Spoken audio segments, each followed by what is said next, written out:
துலாம் ராசிக்காரர்களுக்கு ஜனவரி மாதம் 27ஆம் தேதி முதல் சனியினுடைய ஆட்சி வீடான மகர ராசியில் சூரியனோடு இணையும் புதனுடைய அமைப்பின் காரணமாக புத ஆதித்ய யோகம் என்பது நிறைந்ததொரு தருணமாக பார்க்கப்படுகின்றது.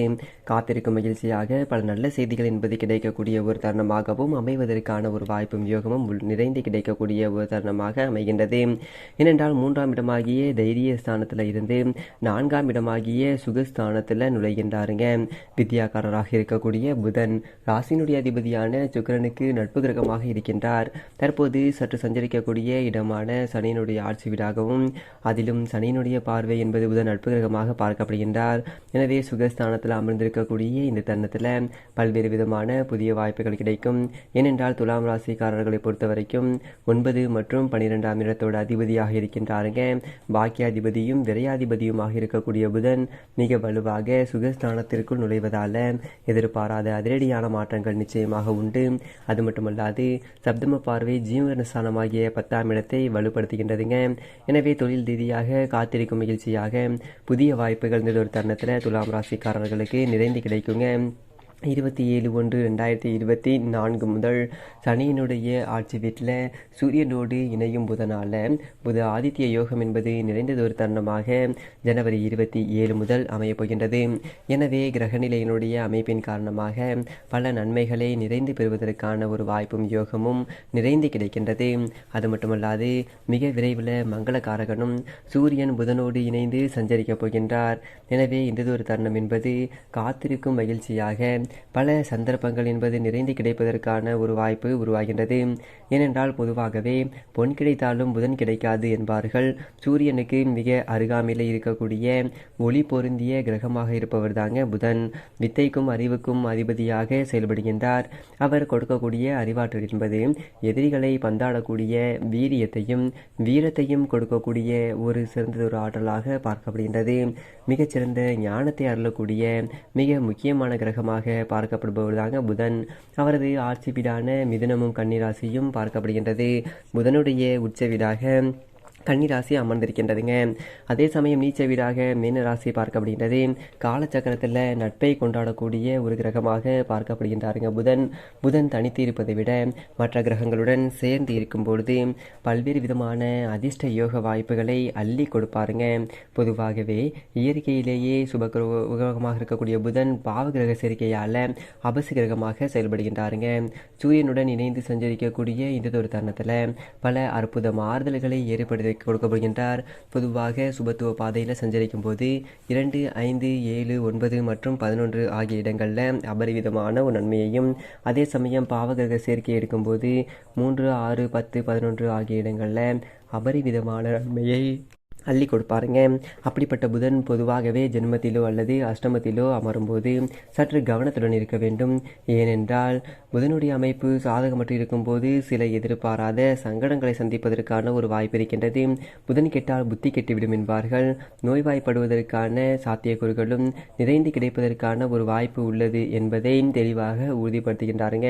புதன் ஒருவருடைய ஜாதக அமைப்பில் மிக வலுவாக சஞ்சரிக்கும் போது எப்பேற்பட்ட சவால் நிறைந்த காரியமாக இருந்தாலும் அவற்றை தெளிந்ததொரு அறிவையும் தெளிந்த ஞானத்தையும் பயன்படுத்தி நமக்கு சாதகமாக மாற்றிக்கொள்வதோடு மட்டுமல்லாது மற்றவர்களுக்கும் பயனளிக்கும் விதமாக மாற்றுவதற்கான தெளிந்ததொரு அறிவாற்றலை கொடுக்கக்கூடியவர் தான் புதன்.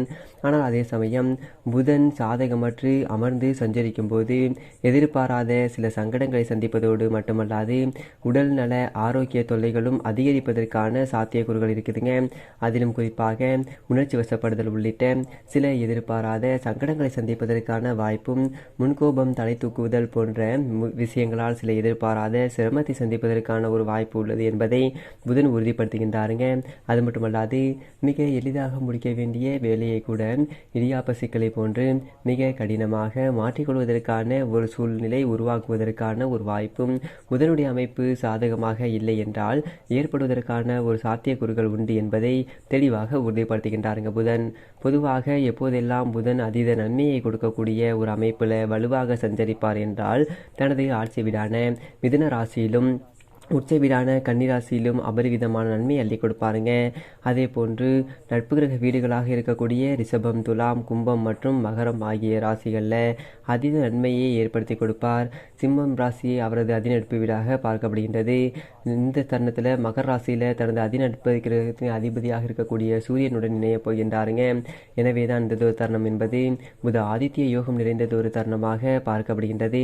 புத ஆதித்ய யோகம் என்பது நல்லதொரு அறிவாற்றலை சரியான முறையில் உபயோகிக்கக்கூடிய ஒரு ஆற்றலை கொடுக்கக்கூடிய ஒரு ஞானம் நிறைந்த ஒரு அமைப்பாக பார்க்கப்படுதுங்க. புத ஆதித்ய யோகம் என்பது நீங்கள் எதிர்பார்க்கக்கூடிய சுப நிகழ்வுகளை மிகச் சிறப்பாக செய்வதற்கான ஒரு வழிவகையை ஏற்படுத்தி கொடுக்கும். பல்வேறு வகையான தடைகள் தாமதங்களை விலக்கி நிறைந்ததொரு முன்னேற்றத்தையும் வெற்றி வாய்ப்பையும் ஏற்படுத்தி கொடுக்கக்கூடிய ஒரு அமைப்பாக பார்க்கப்படுகின்றது.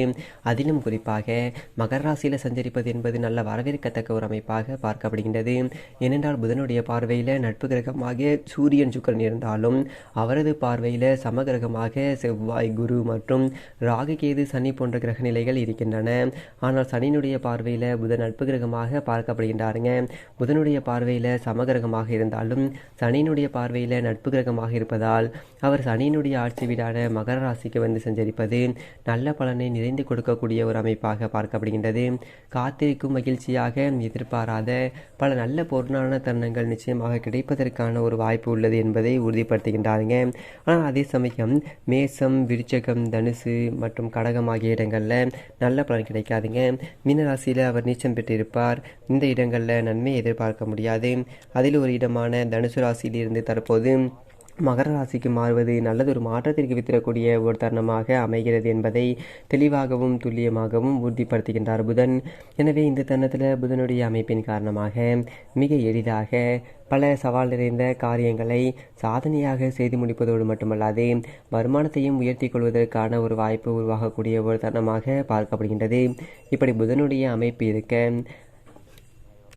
துலாம் ராசிக்காரர்களுக்கு பாக்கியாதிபதியாக இருக்கக்கூடிய புதன் சுபஸ்தானமாகிய 4ஆம் இடத்திற்குள் நுழைந்திருப்பது என்பது சற்று ஆரோக்கியம் சார்ந்த தொல்லைகளிலும் சில நேரங்களில் அலைச்சல் அதிகரிப்பதற்கான ஒரு வாய்ப்பும் ஏற்படலாங்க. ஆனால் இந்த ஒரு தருணத்தில் அவை அனைத்தையுமே லாபம் நிறைந்தவையாகவும் முன்னேற்றம் நிறைந்தவையாகவும் மாற்றிக்கொள்வதற்கான ஒரு வாய்ப்பை அவரது சப்தம பார்வை தொழில் ஸ்தானம், ஜீவன ஸ்தானத்தில் அமைவதால் உறுதிப்படுத்துகின்றதுங்க. 7ஆம் பார்வையாக 10ஆம் இடத்தை தொழில் ஸ்தானத்தை மிக வலுவுள்ளதாக மாற்றுகின்றாருங்க. சூரியனும் தொழில் ஸ்தானத்தை வலுவுள்ளதாக மாற்றுகின்றாருங்க. எனவே இந்த ஒரு தருணத்தில் உத்தியோக ரீதியாக புதிய வாய்ப்புகள் கிடைக்கும். ஊதிய உயர்வு, பதவி உயர்வு மற்றும் புதிய வேலை வாய்ப்பு கிடைக்கக்கூடிய ஒரு தருணமாக பார்க்கப்படுகின்றது. தொழில்துறையில் போட்டிகளாகவும் நீங்கள் எதிர்பார்க்கக்கூடிய லாபம் நிறைந்து கிடைக்கும். இந்த தருணத்தில் கலைத்துறை மற்றும் அரசியல் துறை சார்ந்த பணிகளில் புதிய திட்டங்களை மிகச் சிறப்பாக செயல்படுத்தக்கூடிய ஒரு இனிமையான காலகட்டமாக அமையப் போகின்றது என்பதை தெளிவாக உறுதிப்படுத்துகின்றாருங்க. விவசாயம் சார்ந்த பணிகளில் விளைச்சலும் வருமானமும் அபரிவிதமாக கிடைக்கும். பெண்மணிகளை பொறுத்த வரைக்கும் திட்டமிட்ட காரியங்கள் அனைத்திலுமே மிகச் சிறப்பாகவும் செம்மையாகவும் செய்து முடிக்கக்கூடிய ஒரு தருணமாக பார்க்கப்படுகின்றது. மேலும் சாதகமாக மாற்றிக்கொள்வதற்கு நிச்சயமாக துலாம் ராசிக்காரர்கள் வாரத்தில் புதன்கிழமை விரதமிருந்து அருகாமையில் உள்ள நவகிரக சன்னதி சென்று தீபமேற்றி வழிபாடு செய்யுங்கள். நிறைந்த